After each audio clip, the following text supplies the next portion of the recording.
GTTIC classes में आप सभी का स्वागत है बच्चों।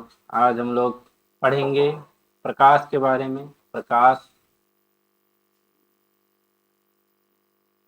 प्रकाश क्या है? प्रकाश, लाइट, प्रकाश।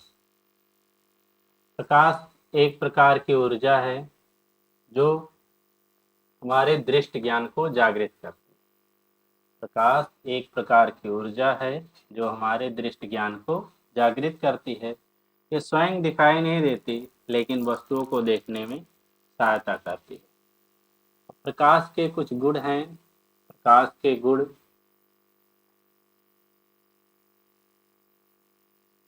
प्रकाश के गुण प्रकाश के गुण क्या क्या हैं? नंबर एक, प्रकाश सदैव सीधी या सरल रेखा में चलती है, सरल रेखा में गमन करती है, सरल रेखा में चलती है। दूसरा, प्रकाश की निर्वात में चाल, जो निर्वात में चाल है प्रकाश की, निर्वात में चाल ये 3 लाख किलोमीटर पर सेकंड या 3 × 10⁸ मीटर पर सेकंड होता है। प्रकाश निर्वात में भी चल सकती है, या माध्यम में भी चल सकती है। जब प्रकाश एक माध्यम से दूसरे माध्यम में प्रवेश करती है तो इसकी आवृत्ति नहीं बदलती, केवल चाल परिवर्तित होती है। चाल और तरंगदैर्घ्य बदल जाते हैं। और प्रकाश में बहुत सारी घटनाएं होती हैं, जैसे परावर्तन। प्रकाश का परावर्तन है, परावर्तन, अपवर्तन, परावर्तन, अपवर्तन, व्यतिकरण, घूर्णन, ये सभी प्रकाश में घटनाएं घटित होती हैं। और प्रकाश जो है जब किसी वस्तु से टकरा करके हमारी आंखों पर पड़ता है तभी वह वस्तु हमें दिखाई देता है। अब प्रकाश जब किसी वस्तु से टकरा करके हमारे आंखों पर पड़ता है तो हमारी आंखों में उस वस्तु की प्रतिबिंब बनती है।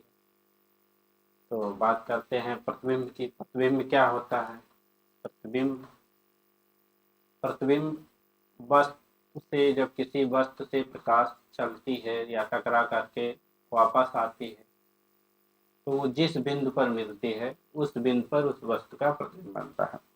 या कोई वस्तु जो है बड़ा या छोटा जो दिखाई देता है वो आंखों पर बनने वाले दर्शन कोण से पता चलता है। प्रतिबिंब की परिभाषा पहले लेते हैं।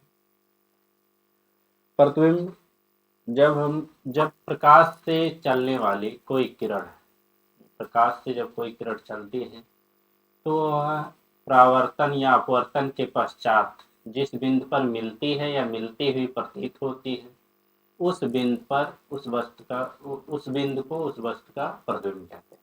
प्रतिबिंब जो होता है दो प्रकार का होता है। नंबर एक, आभासी प्रतिबिंब होता है। एक आभासी प्रतिबिंब और एक होता है वास्तविक प्रतिबिंब। दूसरा है वास्तविक प्रतिबिंब।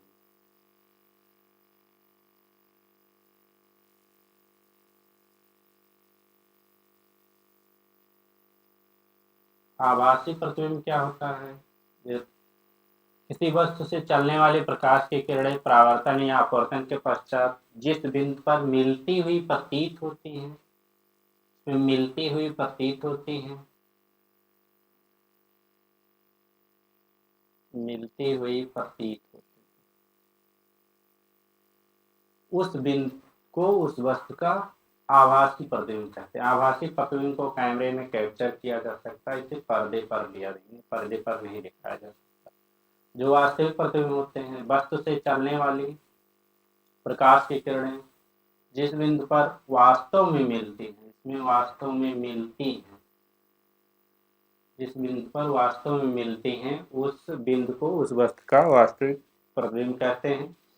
जो वास्तविक प्रतिबिंब होता है इसे पर्दे पर लिया जा सकता है। तो ये प्रतिबिंब दो प्रकार के हो गए, आभासी प्रतिबिंब और वास्तविक प्रतिबिंब। जो आभासी प्रतिबिंब होता है वो सीधा बनता है। आभासी प्रतिबिंब ये जो बनता है ये हमेशा सीधा बनेगा, खाली इसका पार्श्व उल्टा रहेगा। जो हम आईने में देखते हैं वो सीधा बनता है, पार्श्व इसमें उल्टा रहता है। पार्श्व उल्टा रहेगा और प्रतिबिंब जो है वह सीधा बनेगा। और जो वास्तविक प्रतिबिंब है ये उल्टा बनता है। वास्तविक प्रतिबिंब हमेशा उल्टा बनता है और ये वस्तु से छोटा होता है। जो आभासी प्रतिबिंब है ये वस्तु के बराबर या वस्तु से बड़ा भी हो सकता है। ये बात हो गई प्रतिबिंब की। अब आगे प्रकाश के कुछ गुण देख लेते हैं। प्रकाश के गुणों में सबसे पहला गुण जो है प्रकाश का परावर्तन। तो परावर्तन के बारे में बात करते हैं। प्रकाश के परावर्तन ये 10 और 12 में, 8 में भी है। कक्षा 8, 10, 12 सभी क्लासों के लिए उपयोगी। परावर्तन का मतलब होता है जब किसी वस्तु से टकराकर प्रकाश की किरण वापस आती है। परावर्तित वापस आना, लौट कर वापस आने की घटना को प्रकाश का परावर्तन कहते हैं। प्रकाश का परावर्तन, रिफ्लेक्शन ऑफ लाइट, प्रकाश का परावर्तन। तो परावर्तन होता है क्या, जब प्रकाश किसी चमकदार या चिकनी सतह से, जैसे कोई चमकदार या चिकनी सतह हो गई, चिकनी सतह है, चमकदार या चिकनी सतह से टकराकर पुनः उसी माध्यम में वापस लौट जाती है। तो इससे प्रकाश जो आपतित होगा, यहाँ से आपतित प्रकाश है और फिर यहाँ से टकरा करके पुनः उसी माध्यम में वापस लौट जाती है। इस घटना को प्रकाश का परावर्तन कहते हैं। ये आपतित किरण एक होती है, आने वाली किरण आपतित किरण कहलाती है। आपतित किरण और जाने वाली किरण टकरा करके वापस जो जाती है उसको परावर्तित किरण कहते हैं। परावर्तित किरण, आपतित किरण चिकनी सतह के जिस बिंदु पर टकराती है उस बिंदु को कहते हैं आपतन बिंदु। आपतन बिंदु, और आपतन बिंदु से एक सीधा लंब रेखा खींचा जाता है, सीधी रेखा जिसे कहते हैं अभिलंब। जैसे नॉर्मल पॉइंट एन से कह दिया जाता है, ये आने वाली किरण ये, जाने वाली किरण भी है। आपतित किरण और अभिलंब के बीच में जो कोण बनता है वो है आपतन कोण। आई से प्रदर्शित किया जाता है आपतन कोण। आपतन कोण। और परावर्तित किरण और अभिलंब के बीच में जो कोण बनता है इसे आर से प्रदर्शित करते, इसे परावर्तन कोण कहते हैं। परावर्तन कोण, ये प्रकाश का परावर्तन है। प्रकाश का परावर्तन, जब प्रकाश किसी चिकनी सतह से टकरा करके पुनः उसी माध्यम में वापस लौट जाती है तो इस घटना को प्रकाश का परावर्तन कहते हैं।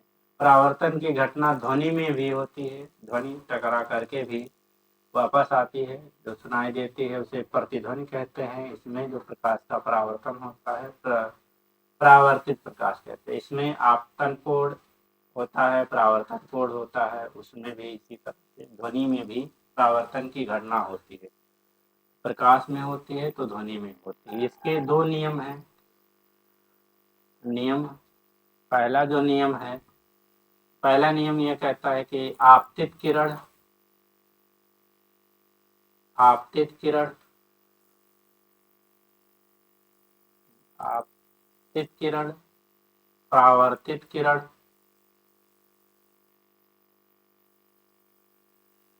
परावर्तित किरण और आपतन बिंदु पर अभिलंब। आपतन बिंदु पर अभिलंब, तीनों एक ही तल में होते हैं। तीनों एक ही तल में होते हैं।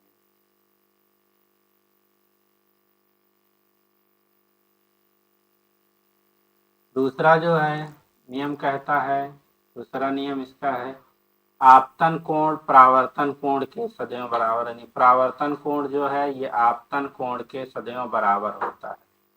परावर्तन कोण बराबर होगा आपतन कोण के, या आपतन कोण परावर्तन कोण के सदैव बराबर होता है। ये हमेशा बराबर होंगे, न कम होगा न ज़्यादा होगा, यानी I बराबर R। ये प्रकाश के परावर्तन के दो नियम हैं। आपतन कोण परावर्तन कोण के सदैव बराबर होता है, यानी I बराबर R। और जो पहला नियम है, आपतित किरण परावर्तित किरण और आपतन बिंदु पर अभिलंब तीनों एक ही तल में होते हैं। तो ये हो गया प्रकाश का परावर्तन। प्रतिबिंब के बारे में, प्रतिबिंब जो होता है परावर्तन के बाद ही प्रकाश जो वस्तु होता है वस्तु का प्रतिबिंब दिखाई देता है। परावर्तन या अपवर्तन के पश्चात ही प्रतिबिंब बनता है। और जब हम किसी सोर्स के सामने, प्रकाश स्रोत के सामने जब खड़े होते हैं, तो जब प्रकाश किरण उस वस्तु को पार नहीं कर पाती तो उस वस्तु की छाया बनती है, जिसे परछाई कहा जाता है। तो प्रतिबिंब दो प्रकार का होता है, वास्तविक और आभासी प्रतिबिंब। और जो छाया होती है हमेशा काली होती है। अब बात करते हैं, प्रकाश का परावर्तन हो गया। परावर्तन के लिए हमें फिर अपवर्तन की बात अभी की जाएगी, तो इससे पहले हम बात कर लेते हैं दर्पण की। तो परावर्तन जो होता है वो दर्पण से होता है। चिकनी सतह दर्पण की होती है, जिसके एक तल पे कलई किया रहता है और दूसरा तल परावर्तक तल बना दिया जाता है। तो जो दर्पण होता है, दर्पण क्या होता है, कैसे बनता है, इसके बारे में बात करेंगे। दर्पण, दर्पण यानी मिरर, सभी लोग देखे होंगे दर्पण या मिरर। दर्पण जो है कांच का बनाया जाता है।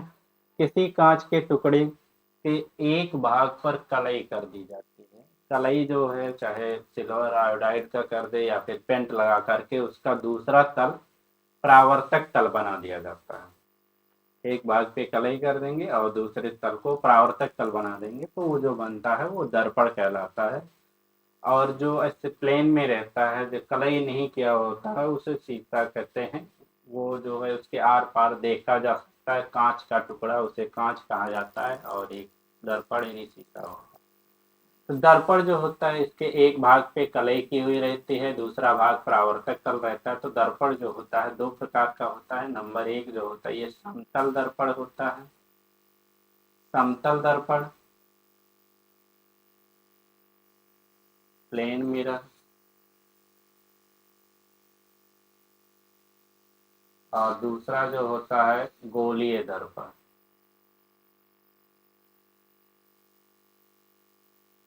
गोलीय दर्पण, स्फेरिकल मिरर।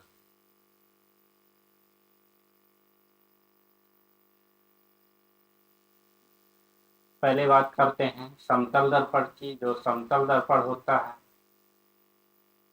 समतल दर्पण, प्लेन मिरर। समतल कांच के टुकड़े को काटकर बनाया गया दर्पण समतल दर्पण कहलाता है। जो सभी के घरों में शीशा लगा होता है वो समतल दर्पण होता है। समतल दर्पण में जो वस्तु का प्रतिबिंब बनता है वह आकार में वस्तु के बराबर बनता है। आभासी बनता है, सीधा बनता है। आभासी बनता है, उसका पार्श्व उल्टा रहता है। दायां का बायां दिखाई देगा, बायां का दायां दिखाई देगा, खाली पार्श्व चेंज रहता है।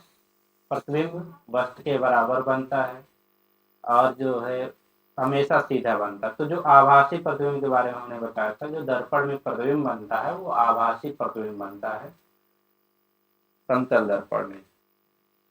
अब जो है, और जो दर्पण से जो वस्तु की दूरी नहीं, वस्तु से दर्पण की दूरी या फिर दर्पण से जो प्रतिबिंब की दूरी होती है, ये दोनों दूरियां सदैव बराबर रहती हैं, मतलब हमेशा लगभग बराबर ही रहती हैं। यदि वस्तु को हम दर्पण की ओर ये दूरी तक ले जाते हैं तो जो प्रतिबिंब है वो दर्पण की ओर ये दूरी तक विस्थापित होगा। अगर दूर ले जाते हैं तो प्रतिबिंब उसका दोगुना दूरी पर विस्थापित होगा। हम वस्तु को दर्पण से, शीशे से अगर कुछ दूरी पर ले जाए, दूर करते हैं उसको, तो जो प्रतिबिंब है वो उससे दोगुने दूरी पर जाएगा। अब यदि दो दर्पण झुके हुए हों थीटा कोण पर, झुके दर्पणों में जो प्रतिबिंब बनता है थीटा कोण पर झुके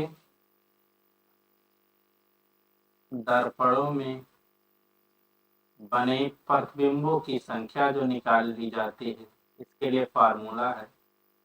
क्योंकि जो अगर दो दर्पण को झुका दिया जाए किसी एंगल पे थीटा कोण पे, तो उसमें जो प्रतिबिंबों की संख्या बनती है काफी ज्यादा बनती है, तो ये निकाला जाएगा।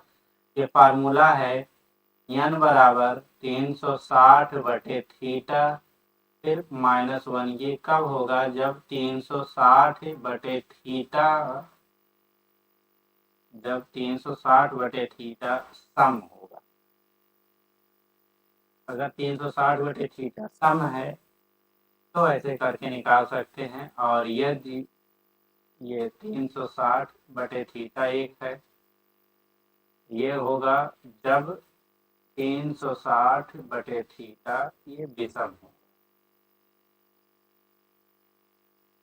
इन्हीं दोनों फार्मूलों का उपयोग करके अगर किसी कोण पर कोई दर्पण झुका है तो हम उससे जान सकते हैं कि जो प्रतिबिंब कितने प्रतिबिंब बनते हैं उस दर्पण, दोनों दर्पणों में कितने प्रतिबिंब दिखाई देंगे, ये फार्मूला लगा करके। और यदि किसी वस्तु का पूरा प्रतिबिंब देखना है तो उसकी ऊंचाई की आधी ऊंचाई की हमें दर्पण की जरूरत होगी। अगर 1 मीटर का कोई वस्तु है तो आधा मीटर का, 50 सेंटीमीटर का कोई दर्पण है तो उसमें वस्तु का पूरा प्रतिबिंब दिखाई देगा। और जो समतल दर्पण होता है, इसकी फोकस दूरी जो होती है, फोकस दूरी अनंत होती है। फोकस दूरी इसकी होती है अनंत होती है। और जो क्षमता होती है वह शून्य होती है। इसकी क्षमता शून्य होती है। फोकस दूरी अनंत होती है, क्षमता शून्य होती है। तो ये समतल दर्पण के बारे में कुछ बातें थी। अब बात करते हैं गोलीय दर्पण के बारे में, जो दूसरा है गोलीय दर्पण। गोलीय दर्पण जो है कांच के खोखले गोले को काटकर बनाया गया दर्पण गोलीय दर्पण कहलाता है। दर्पण तो अभी हमने बताया कैसे बनता है। कांच के टुकड़े पर एक कांच के टुकड़े से एक भाग को कलई करके दूसरे भाग को परावर्तक तल बनाने से जो बनता है वह दर्पण कहलाता है।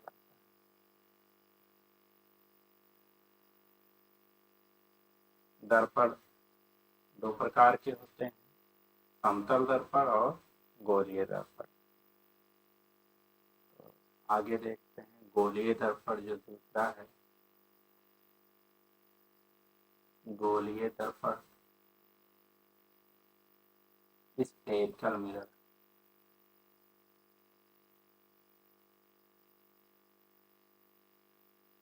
गोलीय दर्पण ये कांच के खोखले गोले को काट करके बनाया गया दर्पण जो होता है वो गोलीय दर्पण कहलाता है।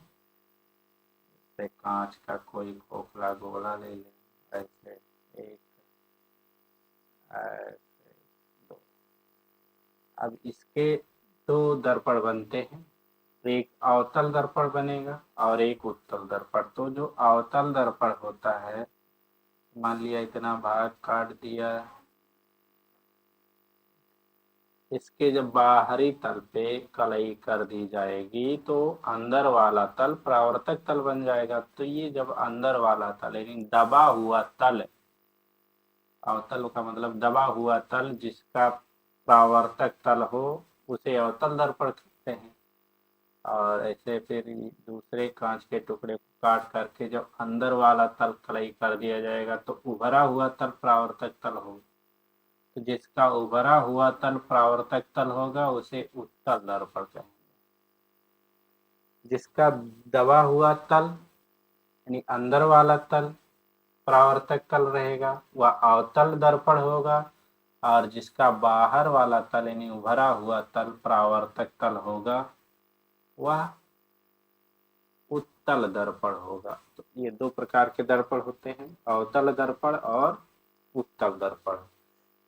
तो एक में दबा हुए तल से प्रकाश का परावर्तन होगा इधर से, और एक में उभरे हुए तल से प्रकाश का परावर्तन होगा। तो ये दो प्रकार के होते हैं।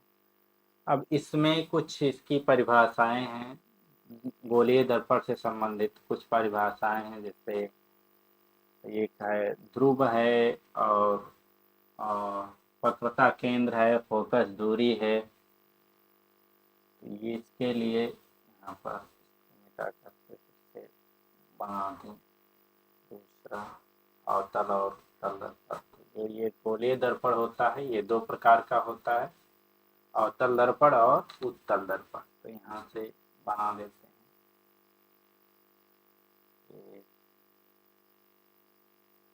इधर से बन रहा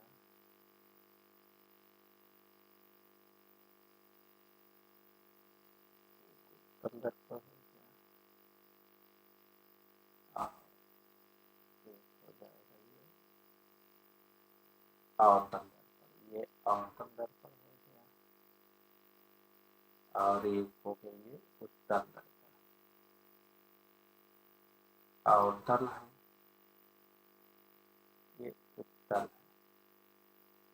अब इसके जो बीच का ये जो बीच का सेंटर का जो भाग होता है, दर्पण का जो मध्य बिंदु होता है, दर्पण का मध्य बिंदु, इसको कहते हैं ध्रुव। नंबर 1 जो है ध्रुव। गोलीय दर्पण के मध्य बिंदु को दर्पण का ध्रुव कहते हैं। और एक होता है वक्रता केंद्र, वक्रता केंद्र। दूसरा जो है वक्रता केंद्र, उस गोले का केंद्र जिसको काट करके गोलीय दर्पण बनाया गया है, उस केंद्र को वक्रता केंद्र कहते हैं। उस गोले का केंद्र जिसको काट करके गोलीय दर्पण बनाया गया है, उस दर्पण का वक्रता केंद्र कहते हैं। और ये होती है त्रिज्या। ध्रुव से केंद्र के बीच की जो दूरी होती है उसको कहते हैं वक्रता त्रिज्या। तीसरा जो है यह है वक्रता त्रिज्या।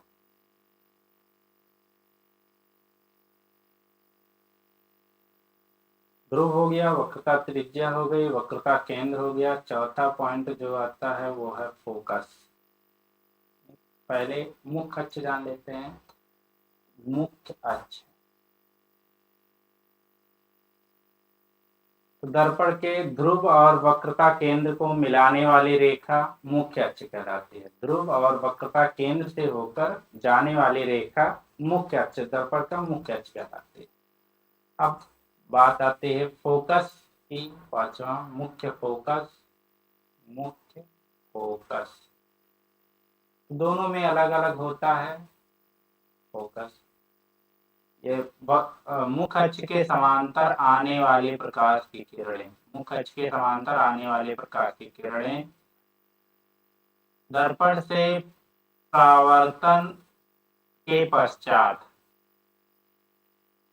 मुख्य अक्ष के समांतर आने वाली प्रकाश की किरणें दर्पण से परावर्तन के पश्चात जिस बिंदु से होकर जाती हैं, जिस बिंदु से होकर जाती हैं या जिस बिंदु से आती हुई प्रतीत होती, आती हुई प्रतीत होती।